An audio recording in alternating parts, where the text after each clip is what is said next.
So why root clearing? Okay.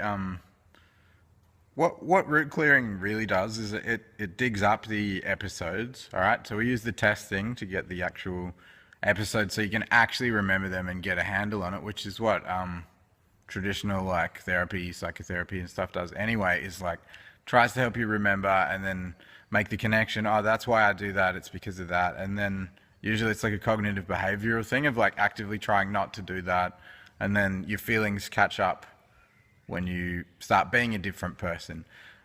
What we do by rubbing the meridians and stuff is like we tap into like hostility happening in the liver, and then by owning that and getting it to flow, that hostility is not something that's a point of tension where the body's blocked and it's like, I don't know what to do with this and I'm not okay with it, it's not healthy, it's not good for my well-being, that it circulates it. So you're like congruent with it. You're like, oh, hostility is okay, it's normal, that's a way of protecting myself from a perceived threat.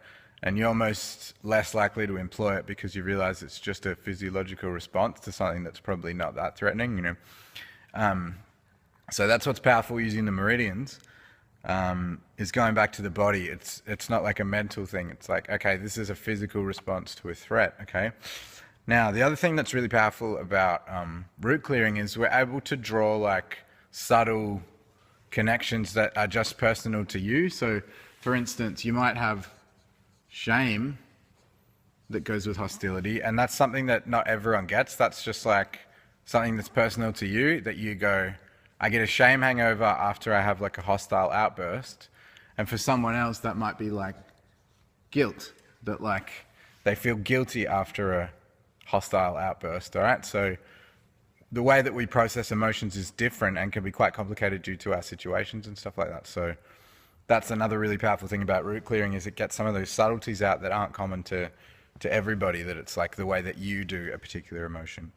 Okay, so after we've found what the emotion is, what the element is, we can start looking at more detail as to how we've uploaded the programming. Okay, so we run little programs. It's kind of like catching a virus, except you've installed it yourself. All right, so say we find an emotion, say we find depression, and it affects our sense of time or our sense of energy. Yeah, that's a really common sort of lack of energy is felt with depression. So we look into how that works by testing. Does it affect me in time? Does it affect me in space? It affects my energy. Okay, loss of energy, not enough energy. Okay. And another thing that unpacking will decipher for us is like, what context is the blockage? Okay. So we play different roles in different contexts, like who you are when you're at work, who you are when you're hanging out with your family. There's different identity constructs that we use. I said stuff about survival mechanisms that are like no longer relevant. When you're living with your parents and then you move out and you still do things the same way because that's how you programmed yourself to survive. It's the same in roles, like the way that you survive at work and the way that you survive when you're with your family, or the way you survive in your social group. We develop little programs that we run to make us safe, or to get us power, or to get what we need from the situation, to satisfy our needs, be that being humble and not voicing our needs because we don't want to get some kind of negative consequence, or by being extremely vocal and overwhelming because you want to have a sense of control. That's really common. And try not to dislike those people because that's why they do it. Anyway, so the unpacking process gives us a bit more detail as to the nature of the blockage. So the unpacking process it's not always necessary in the same way that, you're not going to have an emotion at every installation, because the emotion you're clearing is hostility. It's not shame and guilt. It's like we're doing hostility, right? So there's hostility at each installation. There's not necessarily another emotion at each of them. And you don't always need to unpack. Like if you get it, if you go, I remember that thing at 8, the huge hostile thing, you don't need to unpack and go, oh, it made me feel lack of energy, or what, So a lot of the time when you're testing, you don't need it. You go, oh, can we get more information? And it's just like, no. The unconscious mind knows what we're driving at. And a lot of the time you don't really have to open it up. It's like your brain's like, I know exactly where I was when I was 9 or when I was 15 and that thing happened.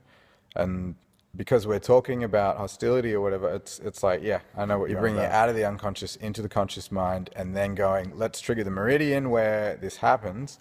And so it's happening. You don't need to unpack a lot or whatever, but I really trust the process now. I just trust that the quantum field or whatever it is that's the higher purpose knows what's happening, and your unconscious mind knows what's happening, and the practitioner or the patient's unconscious mind's like, everyone's listening. Yeah, we know what's going on. Okay. Which brings me to another thing, is like, whether you're self-clearing or you're clearing someone else, is your tool calibrated to the ego or is it calibrated to a higher power? Okay, because whether it's like the higher chakras that are governing what we're doing, or it is like a larger quantum or a larger electromagnetic field that's bigger than our fields, right? That we're testing kinesiologically what's coming in and out of our fields, what increases or decreases survival of our energy field, but to the greater field. So if you're trusting the process that it's a higher power, it's also like, it's bigger than the little egotistical needs that we have, like how much money can I get, how much sex can I get, how much food can I get. It's like, what is for the greater good? And just in my experience, I believe that the smaller goods are in line with the higher goods. So if you're trying to get wealth, that might be more conflicted ego-wise, but if you're trying to get wealth to help people, that's a bigger purpose.